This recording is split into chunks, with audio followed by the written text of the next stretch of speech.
तालियों के गड़गड़ाहट में मैं आमंत्रित करना चाहूंगा हमारे हरियाणा के उप मुख्यमंत्री भाई दुष्यंत चौटाला जी को। जोरदार तालियों से स्वागत कीजिए माननीय डिप्टी सीएम दुष्यंत चौटाला जी का।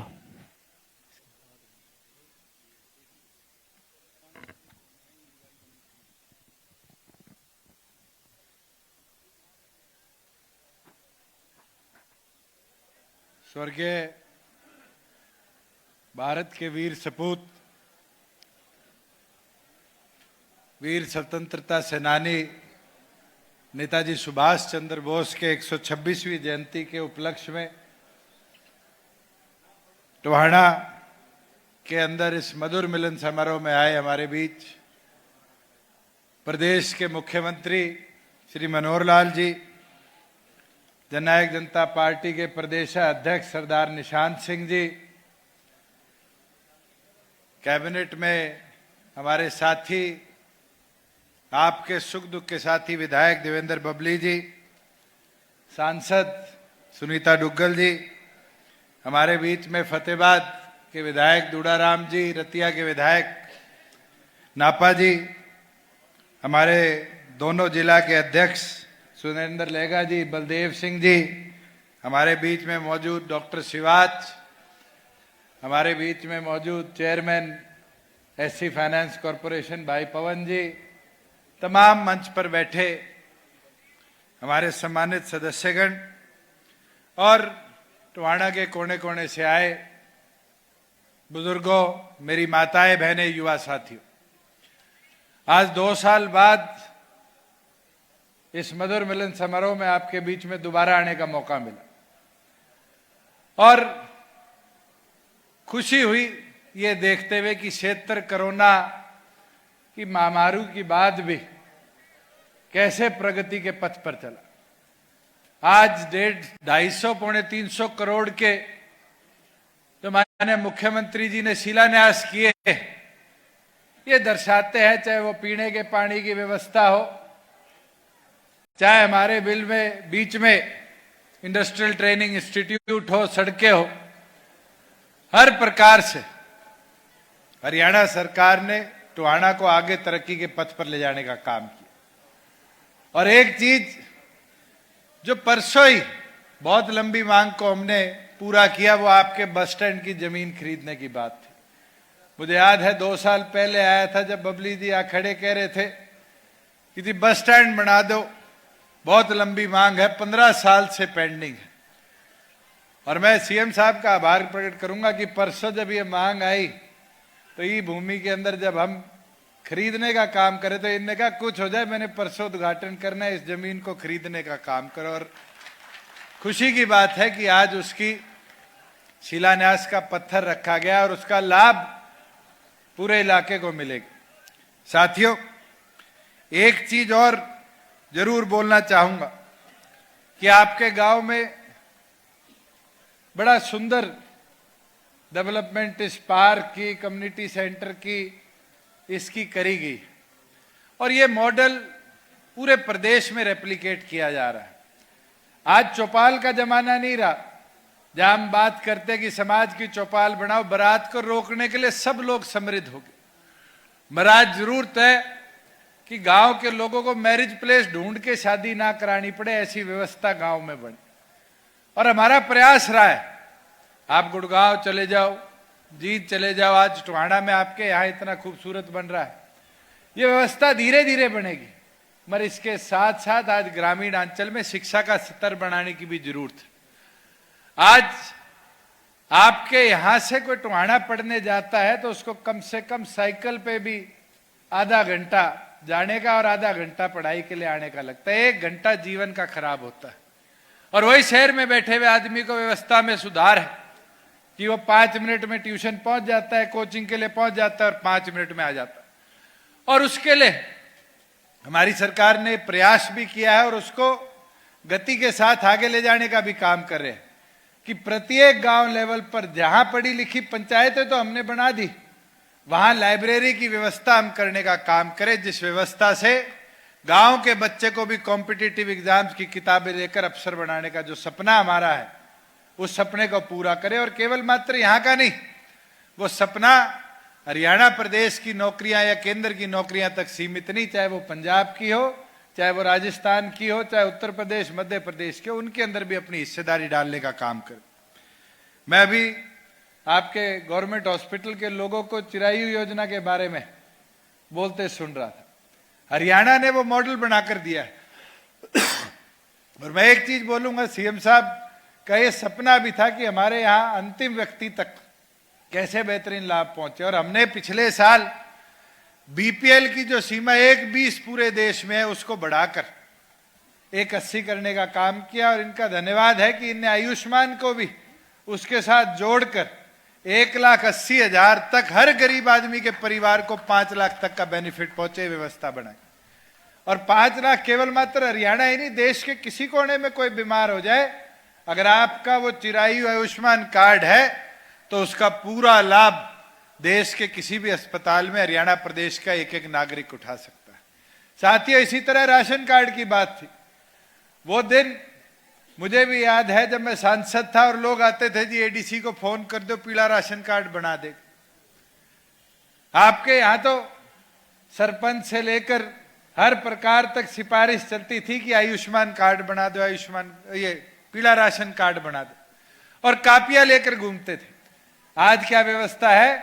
अगर परिवार पहचान पत्र में किसी के परिवार की आय को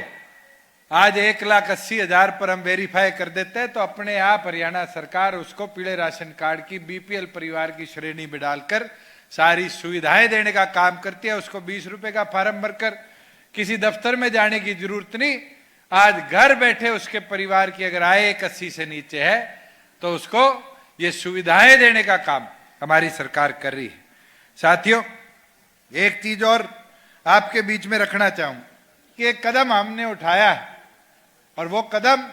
देश के अंदर जहां 1 डिस्ट्रिक्ट 1 प्रोडक्ट का है कि एक जिले के अंदर एक उत्पाद बढ़ेगा, वहां हरियाणा इकलौता राज्य है जिसने देश के अंदर एक मॉडल बनाया कि हमने 140 ब्लॉक, सब 142 हो गए, 142 के 42 ब्लॉक्स के अंदर 142 वस्तुओं को कैसे निखारा जाए, बढ़ाया जाए, उसके ऊपर काम करना शुरू किया। और मैं तो आज आप सारे हल्के के साथी आए हैं,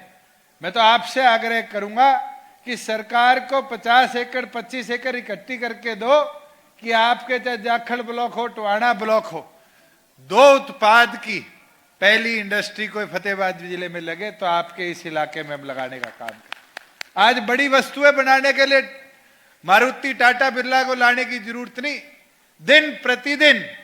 गांव से चीजें उठ के शहरों की ओर जा रही है। मैं तो एक दिन उस पे देख रहा था अमेजोन पे, और अमेजोन पे लिखा हुआ था 140 रुपए में क्या चीज बेच रहे हैं, 100 गोसे। औरतों ने ये उत्पाद भी शुरू कर दिया, मगर वो एक स्टार्टअप है कि गांव के उत्पाद को कैसे मार्केट मिली, ये डिजिटलाइजेशन का फायदा। और पद्मा का भी ये सपना है कि हम common service centre, common packaging centre सरकार की तरफ से बना के, और आपका तो डी ब्लॉक में आता है, 85% तक इंफ्रास्ट्रक्चर कॉस्ट हरियाणा सरकार देगी, जो वहां पर खड़े होने के लिए प्लग एंड प्ले के अंदर इंडस्ट्री आएगी, और इंडस्ट्री को एक सुनहरा अवसर देगी कि टवाणा से, जाखड़ ब्लॉक से उठ के वस्तुएं और दिल्ली, मुंबई नहीं, विदेशों तक इन बड़ी बड़ी कंपनियों के माध्यम से हम भिजवाने का काम कर पाए। एक चीज और, जहां पहले हमारी फर्दों के लिए हमें जगह जगह घूमना पड़ता था, नकल लेना पड़ता था, 1.5 महीना पहले हमने केंद्र सरकार से एक सॉफ्टवेयर लिया, और आज उस सॉफ्टवेयर का यह फायदा है कि अगर कोई अपनी फर्द हरियाणा के किसी भी जिले की निकालना चाहता है तो जमाबंदी की जो हमारी वेबसाइट है उस पर जाए, और उसके बाद वेरिफिकेशन के लिए आपको किसी के हस्ताक्षर की जरूरत नहीं। आज तो यह हालत है कि हमारे पटवारी भी ओवरबर्डन्ड है, उनको ढूंढना पड़ता है कि कौन से गांव में है, क्योंकि उनके हल्के बड़े हो गए। आज उस व्यवस्था को डिजिटलाइज कर दिया गया कि आप ऑनलाइन जाकर डाउनलोड करोगे तो उसको क्यूआर कोड के साथ,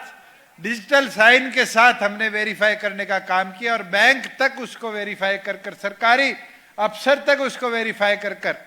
उसको डिजिटली पकड़ने का काम करेंगे। साथियों, इसी प्रकार से एक चीज अभी नापा जी भी कह रहे थे, जब बबली जी बोल रहे थे मारी रतिया टोहाना रोड, मैं तो सीएम साहब को कहूंगा, उसमें तो हमने कह दिया था, आज इसको अनाउंस कर जाओ, चाहे इसमें 50 लगे, चाहे 60 लगे, चाहे 70 करोड़ लगे, इस सड़क का निर्माण भी हमें जल्द से जल्द करवाना पड़ेगा, क्योंकि एक नहीं दो विधायक हमारे इसके अंदर सहमत भी है, और मुझे लगता है कि इस पूरे जंक्शन की कनेक्टिविटी को और बेहतर भी बनाएंगे। मगर मैं एक चीज आपकी संज्ञान में लाने का काम करूंगा कि केंद्र सरकार की जो कमेटी ऑन इंफ्रास्ट्रक्चर है, जिसको माननीय प्रधानमंत्री जी हेड करते हैं, उनने हमारा एक नया एक्सप्रेसवे को मंजूरी देने का काम किया है, जो सिरसा के डवाड़ी के चौटाला से शुरू होगा और पानीपत या समालखा के बीच में जाकर खत्म होगा। वो भी जाएगा तो आप तीनों विधायकों के हल्के के बीच में से जाएगा, रतिया से घुसेगा, भूना छूता हुआ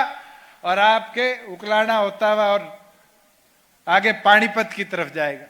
तो आने वाले समय में आपको भी तैयारी करनी पड़ेगी कि इंडस्ट्रियलाइजेशन की ग्रोथ हमारे इस क्षेत्र के अंदर भी और बेहतर तरीके से होगी।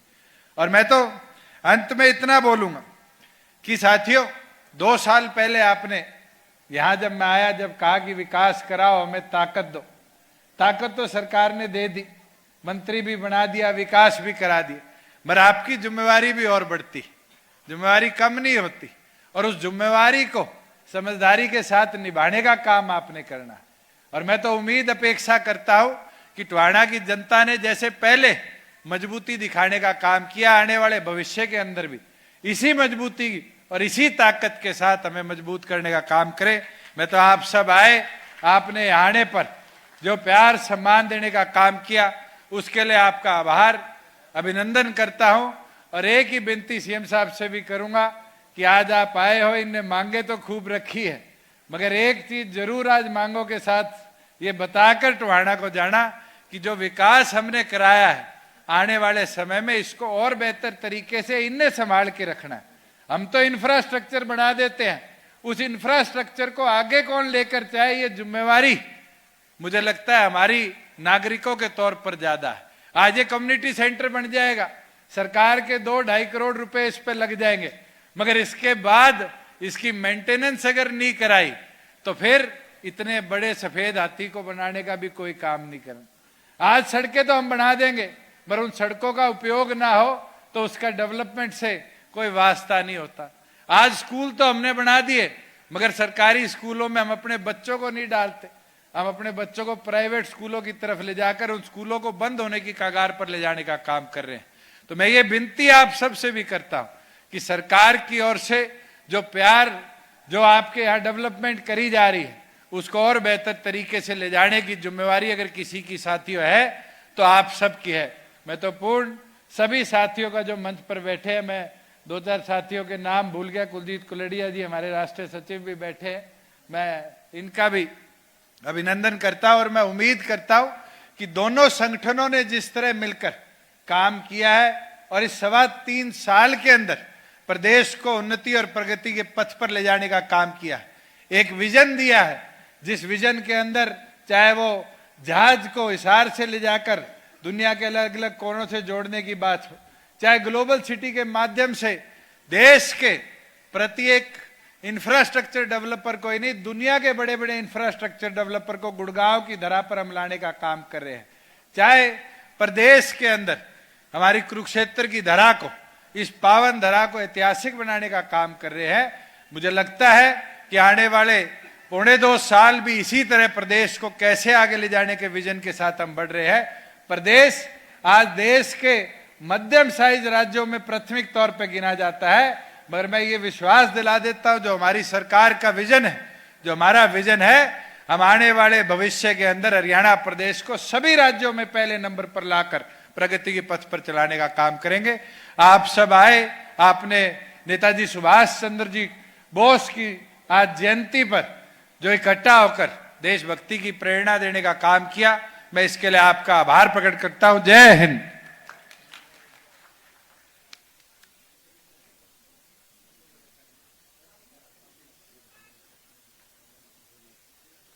बहुत बहुत धन्यवाद। जोरदार तालियों के साथ अभिनंदन करें आप डिप्टी सीएम दुष्यंत चौटाला जी का। तालियों की गड़गड़ाहट यहां तक पहुंचनी चाहिए। और बीच के गलियारे में जो मेरे भाई खड़े हैं वो कृपया जो कुर्सियां यहां पड़ी हैं प्लीज बैठने का प्रयास करें आप, क्योंकि जिनका इंतजार हम सुबह से कर रहे थे अब वो घड़ी आ गई है कि आपकी जोरदार तालियों की करतल ध्वनि में हम उनको आमंत्रित करें। जोरदार तालियों के साथ आमंत्रित कीजिए और मैं आग्रह करूंगा माननीय मुख्यमंत्री महोदय से कि वो आए और अपना संबोधन टोहाना विधानसभा के